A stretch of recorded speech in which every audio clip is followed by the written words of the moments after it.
Hello everyone, myself Mr. S.M. Ghanwat, working as Assistant Professor, Mechanical Department at Sharad Institute of Technology, College of Engineering, Yadra. In continuation with Part 1 and Part 2, in Part 3 of Introduction to Material Science and Engineering, we are going to discuss the electrical conductivity property for metals, ceramics, polymer, semiconductors, then advanced material. Then we are going to discuss modern materials need. Also, we are going to summarize the total part 1, 2, 3 summary at the end. Also, we are going to discuss the reference for introduction of material science and engineering in this session. Now, we are going to compare electrical conductivity property. When we are going to consider electrical conductivity for metals, ceramics, polymers, and semiconducting materials, it shows that metals are good conductors of electricity as compared to the other materials. Also, semiconductor possesses moderate property of electrical conductivity, where ceramics and polymers are less property of electrical conductivity, where when we require more electrical conductivity, it is possible to utilize the metals as well as the semiconductors. When we require the insulation part, then it is possible to utilize ceramics and polymers having less electrical conductivity. Therefore, the application which requires more electrical conductivity, in those applications it is possible to utilize metals and semiconductors, and the application which requires less electrical conductivity, it is possible to choose the material ceramic and polymers for the given application. Now we are going to discuss advanced materials. Materials that are utilized in high technology or high-tech applications are sometimes termed as advanced materials. By high technology, we mean a device or product that operates or functions usually relatively intricate or sophisticated principle. Examples include electronic equipment, that is, cam recorder, CD DVD players, etc. Computers, fiber optic systems, spacecraft, aircraft, and military rocketry. These advanced materials are typically traditional materials whose properties have been enhanced and also newly developed high performance materials. Furthermore, they may be of all material types, examples metals, ceramics, and polymers, and are normally expensive. Advanced materials include semiconductors, biomaterials, and we may term materials of future, that is smart materials and nano engineered materials. Now we are going to discuss the semiconductors. Semiconductors have electrical properties that are intermediate between the electrical conductors, that is metals and metal alloys, and insulator. Insulators are nothing but ceramics and polymers. Furthermore, the electrical characteristics of these materials are extremely sensitive to the presence of minute concentration of impurity atoms, for which the concentration may be controlled over very small spatial regions. Semiconductors have made possible the advent of integrated circuit that has totally a revolution in the field of electronics and computer industries over the past 3 decades. Therefore, it is possible to utilize the semiconductors in number of applications of electronics and computer industries from last 3 decades. Therefore, semiconductors plays an important role to serve the number of applications. Now we are going to discuss the biomaterials.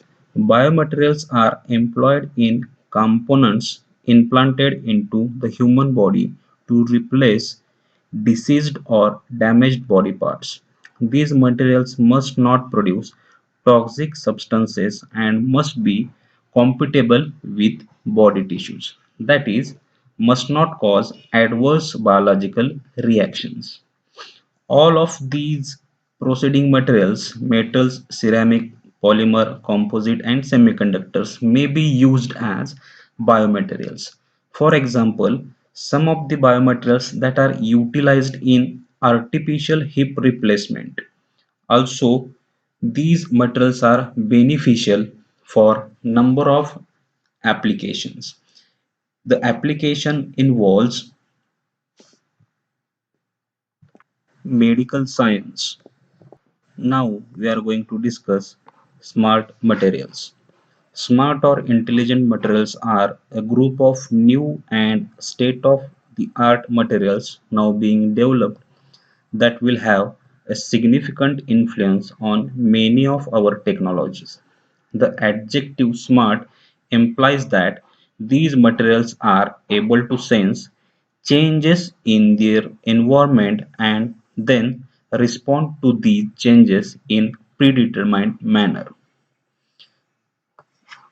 that are also found in living organisms. In addition, this smart concept is being extended to rather sophisticated systems that consist of both smart and traditional material.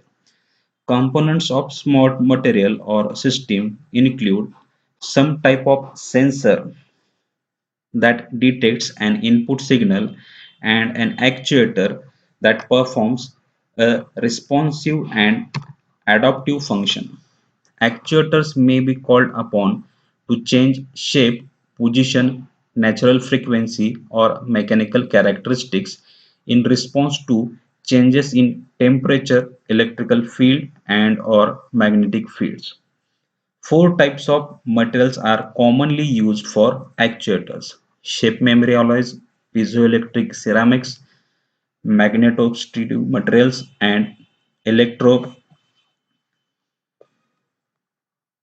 electroheological fluids. Shape memory alloys are metals that, after having been deformed, revert back to their original shape when temperature is changed. Piezoelectric ceramics expand and contract in response to applied electric field or voltage.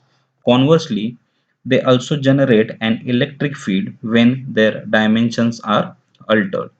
The behavior of magnetostrictive materials is analogous to that of the piezoelectric aspect that they have responsive to magnetic field. Also, electroheological and magnetoheological fluids are liquids that experience dramatic changes in viscosity upon the application of electric and magnetic fields respectively. Materials devices employed as sensors include optical fibers, piezoelectric materials, and microelectromechanical systems. For example, one type of smart system is used in helicopter to reduce aerodynamic cockpit noise that is created by rotating rotor blades. Piezoelectric sensors inserted into the blades monitor blade stresses and deformation. Feedback signals from these sensors are fed into a computer controlled adaptive device which generates noise cancelling anti-noise. Now we are going to discuss nanomaterials. Nanomaterials are distinguished on the basis of their size. The nano prefix denotes that the dimension of these structural entities are on the order of nanometer, that is 10 raised to minus 9 meter. As a rule, less than 100 nanometers, equivalent to approximately 500 atoms diameter. Because of unique and unusual properties, nanomaterials are findings place in electronic, biomedical, sporting, energy production, and other industrial applications. These applications include catalytic converters for automobiles, carbon nanotubes, particles of carbon black as a reinforcement for automobile tires, nanocomposites in tennis balls, magnetic nano-sized grains that are used for hard disk drives, magnetic particles that store data on magnetic tapes. These number of applications are there where we are going to utilize nanomaterials for the application. Now we are going to discuss modern materials need. In spite of tremendous progress that has been made in the discipline of material science and engineering within the past few years, technological challenges still remain, including the development of even more sophisticated and specialized materials, as well as consideration of the environmental impact of materials production. Some comment is appreciated relative to these issues so as to round out this perspective. Now, nuclear energy holds some promises, but the solutions to the many problems that remain will necessarily involve materials such as fuels, containment structures, and facilities for the disposal of radioactive waste. Significant quantities of energy are involved in transportation, reducing the weight of transportation vehicles, for example, automobiles, aircraft, train, as well as increasing engine operating temperatures will enhance fuel efficiency. New high-strength, low-density structural materials remain to be developed, as well as materials that have higher temperature capabilities for use in engine components. Furthermore, there is a recognized need to find new economical resources of energy and to use present resources more efficiently. Materials will undoubtedly play a significant role in these developments. For example, the direct conversion of solar power into electrical energy has been demonstrated. Solar cells employ some rather complex and expensive materials. To ensure a viable technology, materials that are highly efficient in this conversion process yet less costly must be developed. Now we'll discuss about hydrogen fuel cell. The hydrogen fuel cell is another very attractive and feasible energy conversion technology that has the advantage of being non-polluting.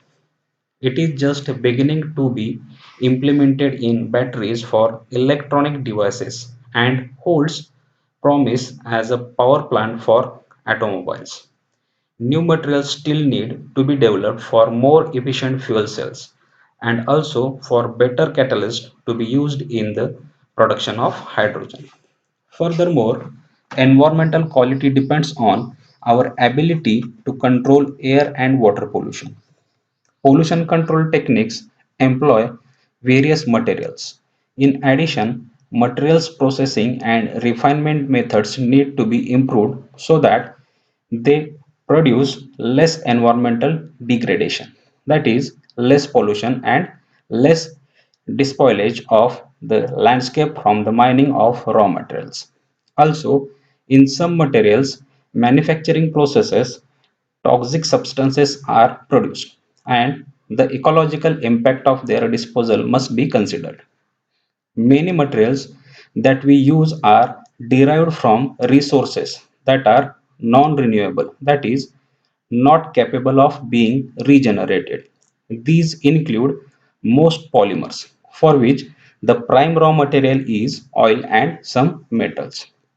These non-renewable resources are gradually becoming depleted, which necessitates first the discovery of additional reserves, the development of new materials having comparable properties with the less adverse environmental impact, and next increased recycling effort, and the development of new recycling technologies.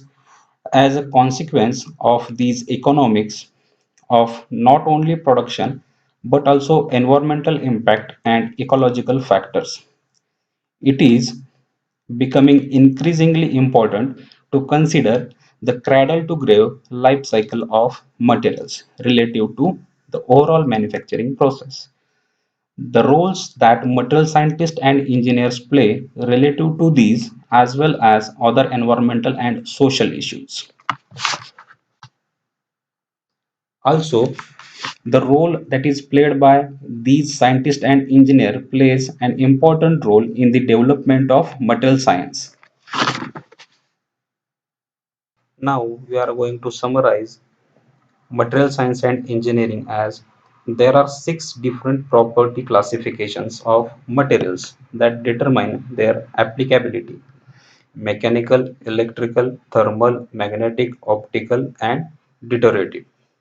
One aspect of material science is the investigation of relationship that exists between the structure and properties of materials. By structure, we mean how some internal components of the materials are arranged. In terms of dimensionality, structural elements include subatomic, atomic, microscopic, and macroscopic. With regards to the design, production, and utilization of materials, there are four elements to consider: processing, structure, properties, and performance. The performance of material depends on its properties, which in turn are a function of its structure. Furthermore, structure is determined by how the material was processed. Three important criteria in material selection are in-service condition to which the material will be subjected, any deterioration of material properties during operation, and economic or cost of the fabricated piece. Now, the next part that we are going to summarize is classification of materials. On the basis of chemistry and atomic structure, materials are classified into three general categories: metals, metallic elements; ceramics, compound between metallic and non-metallic elements; and polymers, which are nothing but compounds composed of carbon, hydrogen, and other non-metallic elements. In addition to this, composites are composed of at least two different materials. Now, we will summarize advanced materials.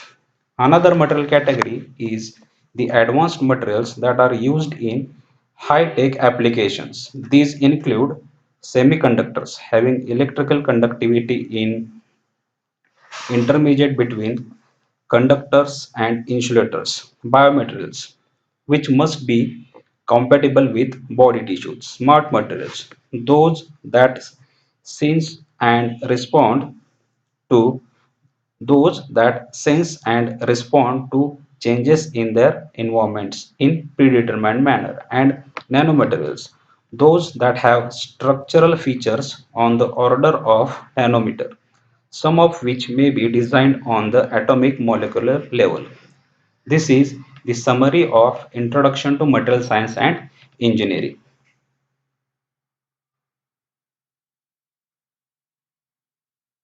Now we are going to see the reference part. For this session, the reference is William D. Callister Jr., David G. Rathwich, Material Science and Engineering, an Introduction. For further reading, you can refer this particular reference book for Introduction to Material Science and Engineering. Thank you.